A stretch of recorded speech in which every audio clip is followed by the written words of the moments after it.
جو غیر مؤثر ہونے کی دونوں جج صاحبان نے بات کی ہے کہ اس طریقے سے اگر تفصیلی فیصلہ نہیں آتا تو نظر ثانی غیر مؤثر ہو جائے گی. عدالتوں کا اور ججز کا یہ کام نہیں ہے کہ ان کی کسی تاخیر سے کسی دوسرے کا مقدمہ خراب ہو جائے، بلکہ عدالتوں کا اور ججز کا کام یہ ہے کہ انصاف دیا جائے. انصاف وہ ہو جو نظر بھی آئے، انصاف وہ ہو جو بر وقت دیا جائے، وقت پہ دیا جائے. ایسا انصاف جو وقت پہ نہ دیا جائے تو پھر کہا جاتا ہے کہ آپ کی درخواست جو ہے وہ غیر مؤثر ہو گئی ہے.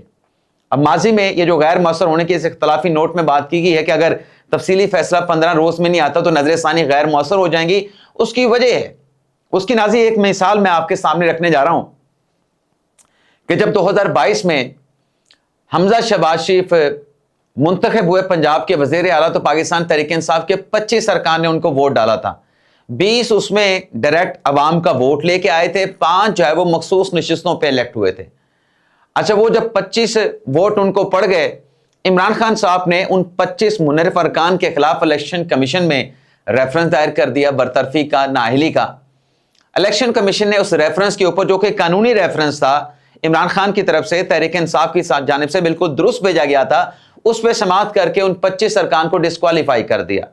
اب ان 25 ارکان کے اوپر الیکشن کمیشن نے جب ان کو ڈسکوالیفائی کیا، اس پہ 20 حلقوں میں الیکشن کا، ضمنی الیکشن کا شیڈول جاری کر دیا. اب اس پہ ظاہر سی بات ہے کہ ایک حلقے میں کروڑوں روپے کا سرکار کا خرچہ ہوتا ہے جب الیکشن ہونے جا رہا ہوتا ہے. تو وہ ایک طرف الیکشن ہونا شروع ہو گئے، دوسری طرف وہ جو 25 ارکان ڈسکوالیفائی ہوئے تھے وہ سپریم کورٹ میں آ گئے کہ الیکشن کمیشن کے فیصلے کے خلاف ہمیں ریلیف دیا جائے، ہم الیکشن کمیشن کے نااہلی کے فیصلے کو نہیں مانتے ہیں. اب سپریم کورٹ میں ان کی اپیلیں پینڈنگ پڑی رہیں، سپریم کورٹ میں ان اپیلوں پر سماعت نہیں کی گئی. اس کا افیکٹ کیا ہوا کہ اتنے عرصے میں، اسی اسنا میں وہ جو 20 حلقوں میں ضمنی الیکشن ہو رہا تھا وہ ضمنی الیکشن ہو گیا. 20 حلقوں پہ ایٹ لیسٹ میں یہ سمجھتا ہوں کہ 1 ارب روپے کا خرچہ ہوا پاکستان کے سرکار کا، پاکستان کے عوام کا. اب جب وہ 20 حلقوں میں الیکشن ہو گیا پنجاب اسمبلی کے، اس کے بعد ان منحرف 25 ارکان کی اپیلیں سپریم کورٹ میں سماعت کے لیے لگیں تو کیا کہا گیا؟ یہ کہا گیا کہ چونکہ اب یہ اپیلیں غیر مؤثر ہو چکی ہیں، جو سیٹیں آپ کی خالی ہوئی تھیں وہ فل ہو چکی ہیں، ان پہ ضمنی الیکشن ہو چکا ہے، ان پہ نئے لوگ منتخب ہو کے عوام کے ووٹ لے کے الیکشن لڑ کے آ چکے ہیں. نہ صرف الیکشن لڑ کے آ چکے ہیں بلکہ اسمبلی کا حلف بھی اٹھا چکے ہیں، تو لہٰذا آپ کا رائٹ جو ہے وہ غیر مؤثر ہو چکا ہے، ہم اب کچھ نہیں کر سکتے. تو یہ دونوں جج صاحبان نے بھی اسی جانب اشارہ کیا کہ اگر 15 روز کے اندر یہ فیصلہ امپلیمنٹ ہو جاتا ہے الیکشن کمیشن کا، 80 ارکان کے حوالے سے 39 ارکان پہ تحریک انصاف کے لوگ ڈکلیئر کر دیے جاتے ہیں، مخصوص نشستیں مل جاتی ہیں اور وہ 41 ارکان بھی کسی دوسری سیاسی جماعت میں چلے جاتے ہیں، تو اس صورت میں پھر جو نظر ثانی ہوگی، جب پلوں کے نیچے سے پانی بہہ چکا ہوگا تو آپ اس پہ کیا کریں گے؟ اس پانی کو ریورس کیسے کریں گے؟ جو وقت گزر چکا ہے اس کو واپس کیسے لے کے آئیں گے؟ تو یہ انہوں نے قانونی بات کی ہے. دوسرا، بہت سارے دوستوں کی طرف سے کہا گیا کہ اختلافی نوٹ کی اہمیت اتنی ہے جتنی ایک جعلی نوٹ کی ہوتی ہے. اب یہ جتنے لوگ بھی کہہ رہے ہیں اختلافی نوٹ کو، جتنے بھی کہہ رہے ہیں کہ جعلی نوٹ ہے، یہ اس کی اہمیت نہیں ہے، بالکل ایک حد تک ہم اس بات کو ایڈمٹ کریں گے کہ فیصلہ اکثریتی جج صاحبان کا ہوتا ہے. جو اکثریتی فیصلہ ہوتا ہے وہی مانا جاتا ہے، لیکن اس کے ساتھ ساتھ معافی چاہتا ہوں، جو اختلافی نوٹ ہوتا ہے اس کی اپنی اہمیت ضرور ہوتی ہے. ماضی میں آج جو یہ لوگ کہہ رہے ہیں معافی چاہتا ہوں ناظرین، آج جو لوگ کہہ رہے ہیں کہ اس اختلافی نوٹ کی اہمیت نہیں ہے، ماضی میں وہی لوگ، ہمارے صحافی بھائی، دانشور، تجزیہ کار، کورٹ رپورٹر کیا کہا کرتے تھے جب کسی کیس میں قاضی فائسہ کا اختلافی نوٹ آ جاتا تھا، جب کسی کیس میں منیب اختر کا اختلافی نوٹ آتا تھا، جب اجاز الاحسن صاحب کا آتا تھا، جب جیسے جمال خان مندوخیل صاحب کا آتا تھا، جب جیسے اطہر من اللہ صاحب کا اختلافی نوٹ آتا تھا، جب جیسے منصور علی شاہ صاحب کا آتا تھا، تب تو کہتے تھے کہ یہ اختلافی نوٹ، کیونکہ اس وقت وہ اکثریتی فیصلے سے اختلاف کر رہے ہوتے تھے، تب وہ اختلافی نوٹ کے اوپر بھنگڑے اور ڈنکے بجاتے تھے اور کہتے تھے کہ جو اسٹوڈنٹ آف لا ہیں، جو صحافی ہیں، جو پڑھے لکھے لوگ ہیں، ان کو یہ اختلافی نوٹ پڑھنا چاہیے، اس کی بڑی اہمیت ہے، اس میں قانون اور آئین کی باتیں کی گئی ہیں. تو آج اگر ان دو جج صاحبان نے آئین اور قانون کی باتیں کی ہیں اور اپنے اختلافی نوٹ میں یہ کہہ رہے ہیں کہ یہ ریلیف پاکستان تحریک انصاف کو دیا گیا ہے، یہ ہم نہیں دے سکتے تھے، یہ ریلیف تخلیق کیا گیا ہے، اس ریلیف کو دینے کے لیے ہمیں آئین کے آرٹیکل 51، اب آئین کا آرٹیکل 51 کیا ہے؟ آئین کا آرٹیکل 51 یہ ہے کہ وہ سیاسی جماعت مخصوص نشستوں کی حقدار ہوگی جس نے جنرل الیکشن لڑا ہوگا. نہ صرف جنرل الیکشن لڑا ہوگا بلکہ اس میں جو ڈائریکٹ سیٹیں ہیں قومی اسمبلی کی یا صوبائی اسمبلی کی ایٹ لیسٹ ایک سیٹ جیتی ہوگی. تو آرٹیکل 51 یہ کہتا ہے. آرٹیکل 104 جس کو اس اختلافی نوٹ میں یعنی تینوں آرٹیکل کے حوالے سے بات کی گئی. اگر یہ ریلیف پاکستان تحریک انصاف کو دینا تھا، تحریک انصاف تو ہمارے سامنے تھی ہی نہیں، اور جو وکلا ہمارے سامنے سنی اتحاد کونسل کے فیصل صدیقی موجود تھے، سلمان اکرم راجہ موجود تھے، ان سے بارہا پوچھا گیا، جج صاحبان کی طرف سے پوائنٹ آؤٹ کر کے پوچھا گیا کہ اگر ایک پرپوزل پیش کیا گیا کہ اگر ہم یہ سیٹیں تحریک انصاف کو دے دیں تو تحریک انصاف کے وکیل نے اور سنی اتحاد کونسل کے وکیل نے یہ سیٹیں لینے سے انکار کر دیا کہ یہ تحریک انصاف کو نہ دی جائیں، یہ سنی اتحاد کونسل کو دی جائیں. عدالت کہہ رہی ہے کہ جب یہ ریلیف لینے والے بھی تیار نہیں تھے اور پاکستان تحریک انصاف بھی کسی موقع پہ election commission, Peshawar high court, supreme court کے سامنے موجود ہی نہیں تھی، تو یہ ریلیف دیتے ہوئے سپریم کورٹ کو جو آرٹیکل 51 ہے، جو آرٹیکل 104 ہے، جو آرٹیکل 63A ہے، اس کو سسپینڈ کرنا تھا. اس کو سسپینڈ کیے بغیر یہ ریلیف نہیں دے سکتے تھے. بلکہ عدالت نے اختلافی نوٹ میں یہ بھی کہا ہے دونوں جج صاحبان نے کہ نہ صرف ان آرٹیکلز کو آپ نے سسپینڈ کرنا تھا، سسپینڈ کرنے کے ساتھ ساتھ اس کا آلٹرنیٹ بھی مہیا ہونا تھا، انسرشن ہونی تھی سبسٹیٹیوٹ آرٹیکلز کی، اس کے بغیر یہ ریلیف نہیں دے سکتے. اس کے اوپر جو ہے وہ جج صاحبان کو تنقید کا نشانہ بنایا جا رہا ہے. جسٹس امین الدین خان صاحب کے بارے میں کہا گیا کہ جب تاحیات نااہلی کا مقدمہ عدالت کے سامنے آیا تھا تو اس وقت تو امین الدین خان صاحب کے خیالات کچھ اور تھے. امین الدین خان صاحب کہہ رہے تھے کہ آرٹیکل 185 کے کیس میں ہم باہر نہیں جا سکتے، مخصوص نشستوں کے کیس میں. تو تاحیات نااہلی کے کیس میں تو امین الدین خان صاحب نے 3 رکنی بینچ میں بیٹھ کے از خود نوٹس لینے کا کہا تھا. اب دیکھیں نا کہ جب آپ پڑھیں گے نہیں، آپ چیزوں کو ریکال نہیں کریں گے، پریکٹس اینڈ پروسیجر قانون میں واضح طور پہ لکھ دیا گیا ہے کہ ایسا کیس جس میں آئین کی انٹرپریٹیشن ہوگی اس پہ ایٹ لیسٹ کم از کم 5 رکنی بینچ بنے گا. تو وہ جو تاحیات نااہلی کا کیس سپریم کورٹ کے سامنے قاضی فائصہ کے بینچ میں آیا تھا، اس میں یہی سوال اٹھا تھا کہ آئین کی یہ قانون کی تشریح کا کیس ہے تاحیات نااہلی کا، تو لارجر بینچ بنانے کی بات کی گئی. اب لارجر بینچ بنا 7 رکنی. کیوں 7 رکنی بنا؟ اس کی وجہ یہ تھی کہ اس سے پہلے 5 رکنی بینچ کی ڈیکلیریشن تھی تاحیات نااہلی کے حوالے سے، تو اس سے بڑا بینچ بنانا پڑا. تو امین الدین خان صاحب نے اپنی کون سے طے کیے گئے پیرامیٹرز یا اصولوں سے انحراف کیا ہے.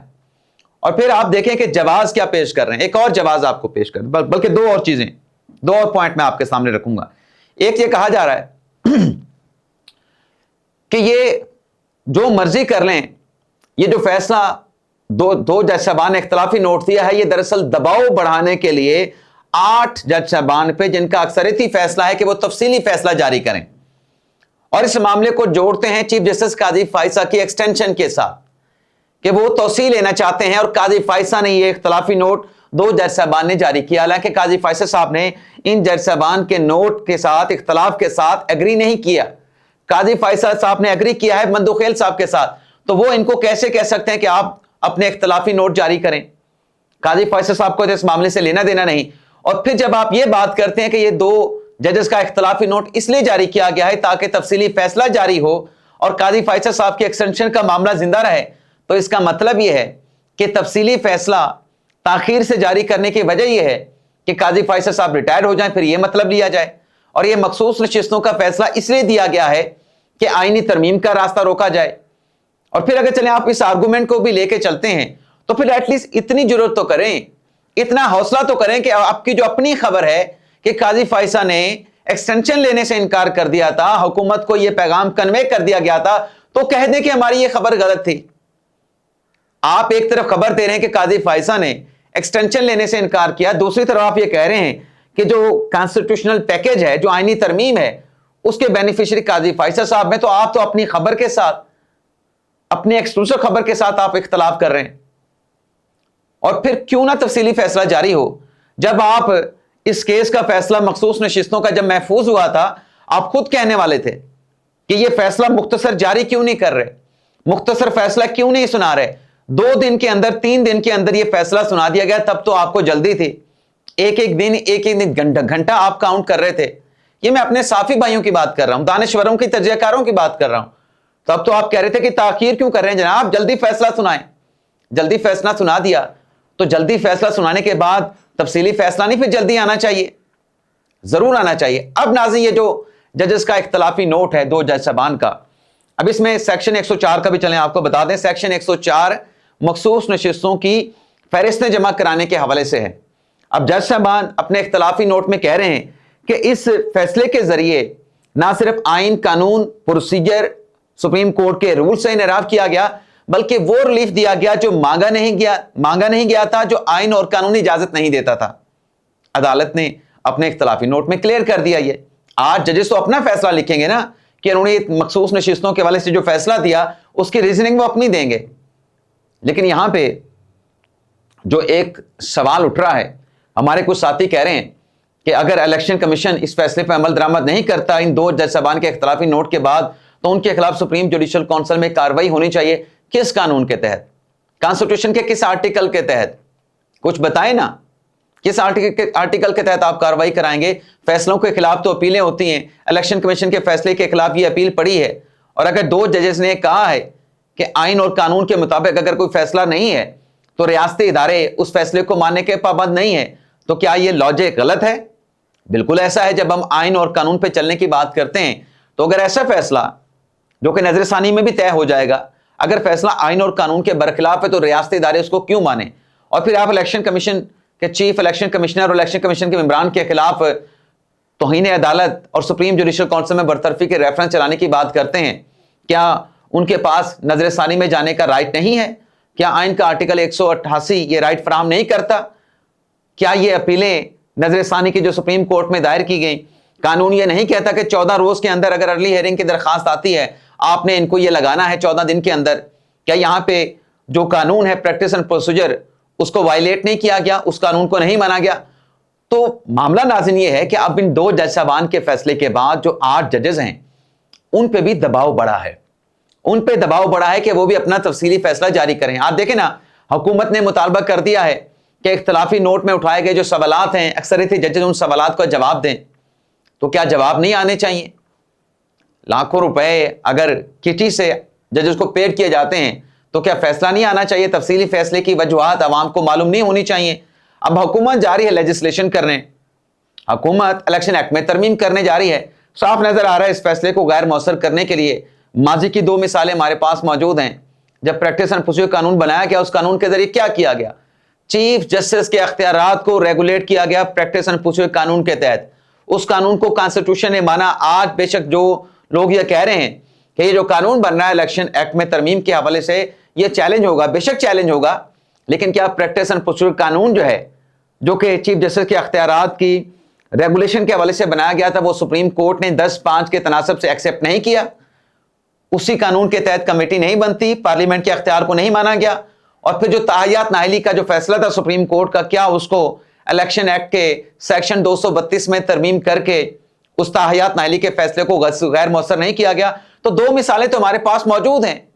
یہ تیسری مثال ہوگی حکومت جو کل قومی اسمبلی کا اجلاس بلا بیٹھی ہے, سینٹ کا اجلاس بھی بلا بیٹھی ہے, اس میں کل قومی اسمبلی سے قانون الیکشن ایکٹ والا ترمیمیں امینڈمنٹ ایکسیپٹ ہو جائیں گی, منظور کر لی جائیں گی, پھر سینٹ میں چلا جائے گا, پھر صدر صاحب دستخط کر دیں گے تو ایک قانون تو آ جائے گا. ہاں اگر وہ قانون عدالت نے سمجھا کہ ٹھیک نہیں بنا ہے, بنیادی حقوق اور عدلیہ کی آزادی کے منافی ہے, عدالت اس کا جوڈیشل ریویو کر لے. لیکن یہ بھی سوچیں, یہ بھی ذہن میں رکھیں کہ وہ آرٹیکل 184(3) کی درخواست ہوگی, اس میں پھر پریکٹس اینڈ پروسیجر قانون کے تحت رائٹ آف اپیل بھی ہے. تو 2 ججز کے اختلافی نوٹ کے بعد اب ججز کے اوپر جو اکثریتی جج صاحبان ہیں ان پہ دباؤ بھی بڑھا ہے کہ آپ بھی اپنا تفصیلی فیصلہ جاری کریں, کیونکہ ہمیں ذرائع جو بتا رہے ہیں کہ یہ فیصلہ تفصیلی اگست کے 3رے ہفتے میں یا اس سے آگے چل کے جاری کیے جانے کا امکان ہے. اجازت چاہتے ہیں ناظرین, اللہ حافظ.